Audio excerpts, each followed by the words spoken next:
நண்பர்களுக்கு வணக்கம். அடுத்த ஒரு 2 நிமிஷம் நீங்க இந்த வீடியோ பார்த்தீங்க அப்படின்னா, உங்களுக்கான பெஸ்ட் ஃபினான்சியல் பிளானிங்க நான் உங்களுக்கு குடுக்குறேன்.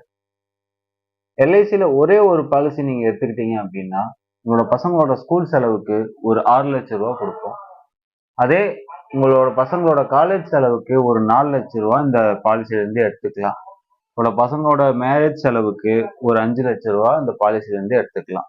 அதே மாரி உங்களோட 60 வயசுலேருந்து 80 வயசு வரைக்கும் உங்களால பிசிக்கலா வேலை செய்ய முடியாத சூழ்நிலையிலையும் இந்த பாலிசியிலிருந்து வருஷம் வருஷம் ரூ. 2,50,000 உங்களுக்கு கிடைக்கும்.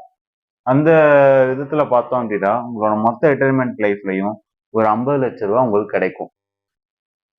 60ல இருந்து 80 வயசுக்குள்ள உங்களுக்கு ஒரு மெடிக்கல் செலவு வருதுன்னா கூட ஒரு மினிமம் ஒரு ரூ. 10,00,000 வரைக்கும் நீங்க இந்த பாலிசில இருந்து எடுத்துக்கலாம். நான் மினிமம் சொல்றேன். மேக்ஸிமம் நீங்க எவ்வளவு வேணா எடுத்துக்கலாம். ரூ.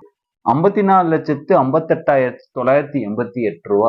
நான் ஏன் அந்த ரூ. 8 வரைக்கும் சொல்றேன்னா, அந்த ரூ. 8 வரைக்கும் கேரண்டியா உங்களுடைய நாமினிக்கு கிடைக்கும்.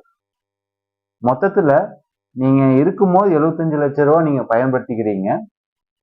நீங்க இல்லாத பட்சத்துல உங்களுடைய நாமினிக்கு ஒரு ரூ. 55,00,000 எல்ஐசி கொடுக்குறாங்க.